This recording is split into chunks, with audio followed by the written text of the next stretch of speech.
Oh.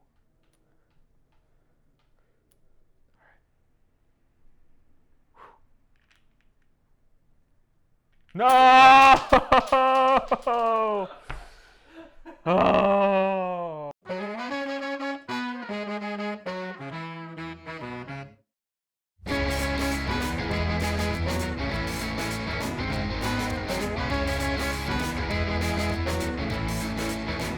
Welcome back, galactic citizens. Let's learn how to play a game. In Cosmic Encounter, you'll take on the role of an alien species who has just discovered a series of ancient and powerful warp gates. These warp gates will send your spaceships deep into the uncharted regions of the cosmos, where inevitably you will have encounters with other strange alien species. You win Cosmic Encounter if you're the first to settle 5 foreign colonies on other people's planets. As I always say, when life gives you foreigns, make foreign aid. What, Jordan? God, why make me say these things? Jesus. Set up. Put out the warp and the hyperspace gate near the middle. Maybe bash them against each other for good measure. Or play baseball with some planets. Go ahead. I won't judge you. Each player chooses a color. Throw down the 5 planets of their color to form their home system. They put 4 of their ships on each of their planets and put their foreign colony score marker at 0 around the warp. Shuffle all the flare cards and deal 2 to each player. Each player secretly looks at the alien names on their cards and then secretly collects the 2 corresponding alien sheets. Each player then secretly chooses one of these 2 secret aliens to be and puts the other alien sheet away, secretly. All flare cards are secretly gathered back in the middle, and add additional random secret flare cards if necessary, until you're at 10 secret flare cards. Then shuffle the 10 flare cards in with the rest of the cards in the deck, and deal 8 cards to each player to form their starting hands. Now prepare the Destiny deck. The deck has color cards corresponding to each player's color. Make sure to remove any colors you're not playing with. Then shuffle the deck, and flip over cards until you hit your first color card. That player will go first. Reshuffle the Destiny deck. Done! Easy as selling peaches to an old lady. Close encounters of the cosmic kind. This game is all about encounters. Your entire turn will consist of 1 or 2 encounters, with the primary goal of settling more foreign colonies. This is all your life has become. Mindless expansion. Each encounter has 7 phases: regroup, destiny, launch, alliance, planning, reveal, and resolution. Let's go over what happens in each of these phases. First, the regroup phase. Throughout the game, you may lose ships to the warp. In the regroup phase, if you have any of your ships in the warp, you get one of those dead ships back. Add it to any of your colonies. The warp can be surprisingly generous for a malevolent space maelstrom.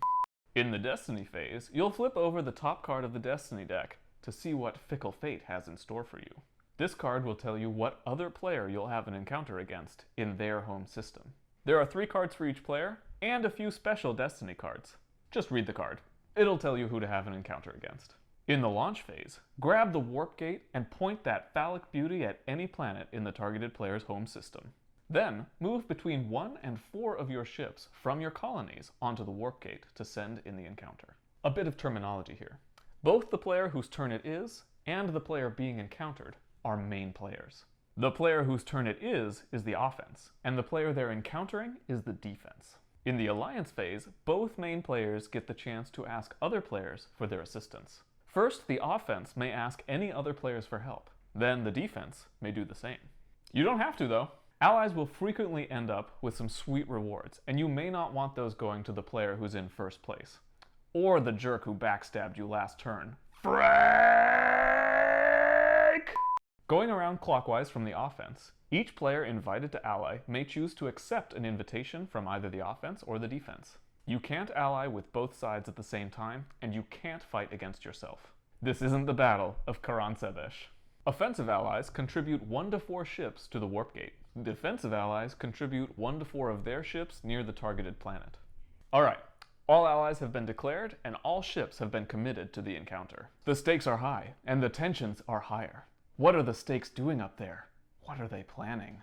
In the planning phase, each main player chooses 1 encounter card from their hand and plays it face down. There are two main types of encounter cards: attack cards with numbers, and negotiate cards. In the reveal phase, each main player flips over their cards and either battles it out or sets aside their space blasters and engages in some space negotiations, if you know what I mean. The outcome of this encounter is decided during the reveal phase, but the outcome only takes effect during the next phase, the resolution phase. There are a few possible scenarios here. Let's tackle them one at a time. If both players played attack cards, the two players fight. Figure out the attack strength of each side by repeatedly punching your opponent in the face. Figure out the attack strength of each side by adding the number on their attack card to the number of ships on their side, including allied ships. The player with the higher total wins, but defenders win ties. If the offense wins, all the ships defending in this encounter are destroyed and sent to the warp. The offense and all their allies conquer and settle the planet. However, if the defense wins, all of the attacking ships in this encounter are sent to the warp instead. The defense gets to keep hanging out on their planet. Victorious defensive allies do not get to colonize any planets, but they do get defender rewards. For each ship they committed to the defense, they may either rescue one of their ships from the warp or draw a card. Feel free to mix and match ship saving and card drawing. Back to the reveal. If both players played negotiate cards, the two players begin negotiations. All allied ships on both sides are dispersed back to their colonies. They're no longer necessary. This negotiation is just between the two main players. The main players have exactly 1 minute to attempt to reach a deal. The deal can involve trading cards and/or the rights to settle on any one planet where that player already has a colony. If the players successfully make a deal, carry out the deal. The offense's ships are also returned from the warp gate to any colonies that they control. If the players can't reach a deal by the end of a minute, negotiations fail spectacularly. Each main player must send 3 of their ships from anywhere in the galaxy to the warp. Back to the reveal again. If one side plays a negotiate card and the other side plays an attack card, the negotiating force is wiped off the face of the galaxy. That's what happens when you bring a space pen to a space blaster fight. Follow the normal battle resolution, with one exception. The player who attempted to negotiate gets compensation. For each ship they just lost, they get to steal 1 random card from the hand of the other main player. No matter what the outcome of the encounter was, all played cards are then discarded. If this was the offense's first encounter this turn, and they either won the battle or successfully made a deal, they can choose to have another encounter this turn. If so, they have an entirely new encounter, beginning with the regroup phase. Otherwise, it's the next player's turn. Keep going around in a circle with each player taking a turn as the offense until somebody has 5 foreign colonies. They win! Woo! More rules. You're here for rules, right? That's why you're watching this video, right? Well, here's a random bucket of rules that I'm going to feed into your ears using my voice. You have a colony on a planet whenever you have any ships on that planet. Multiple players can each have a colony on the same planet at the same time. This happens frequently due to negotiations or the offense and their allies moving in together. As soon as you don't have any ships on a planet, you no longer have a colony on that planet. This is rocket science. When you're choosing a planet to encounter against, you may choose a planet with no enemy ships on it. You still encounter the player whose home system it is, and they still play as normal. They just don't have any ships in the encounter.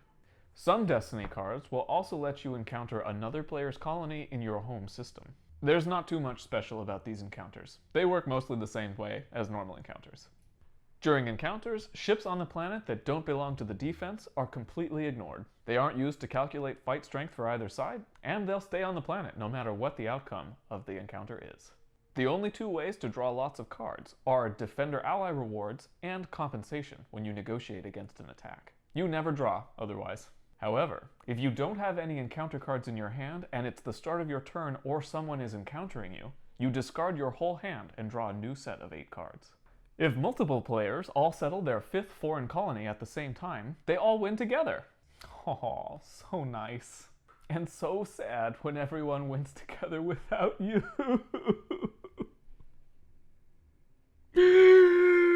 Cards against alienity. There's more than just attack and negotiate cards in the deck. Artifacts are one-time use cards with a variety of strong effects. Cancel someone's alien power, turn the tides of battle, unleash a horrendous biodisease, or sabotage a negotiation. The choice is the artifacts, and the artifact is yours. Reinforcement cards can be played by main players or allies to help add strength to one side of the battle.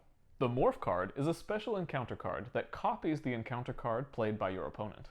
Flare cards give your aliens a taste of other aliens' powers. Once per encounter, each player may reveal one flare card to activate that flare card's power. Most of the time, you'll use the wild power. But if you happen to reveal the flare matching your alien, you'll instead use the super power. Aliens. A warning. In Cosmic Encounter, some of the aliens are illegal. Illegally cool! Like the zombie, whose ships never die. Or the hacker, who has the power to hack into other players' hands and steal their cards. Or the loser, who can throw a temper tantrum and make the player who would have lost the battle win instead. The base game comes with 50 unique aliens, each with their own super distinct powers. Some of these powers are truly game-breaking, and I mean that. When one of these powers contradicts the rules, and believe me, they will, the power takes precedence every time. Cosmic Encounter also has a bunch of expansions that throw an even greater variety of aliens into the mix. Each alien card includes a name for that alien, a color indicating how difficult it is to play or play against that alien, and a helpful power description, which includes a reminder of when you can activate that power. You can use your power as much as you want.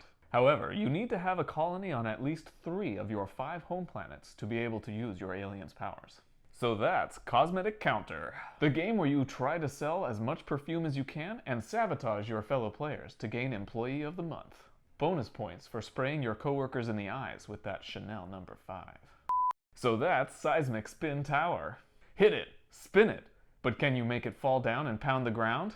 So that's Common Thin Trousers, the game where you take on the role of a marketer at a fashion firm, attempting to convince the general populace that skinny jeans are in. So that's Cosmic Encounter, the only game where you might get to see a giant space manta ray engage in space combat with a small woodland creature. Give us a thumbs up if you didn't space out too much, and stick around to watch us strategize and diplomacize playing this game with alcohol. Subscribe to us to catch more sweet videos like this, and why not leave us a comment letting us know your favorite or least favorite alien. I'll see you next week, but until then, play responsibly. Jesus! Not 4 ships! I sucked them with you and sucked them with me into the void. Abyss, warp, space.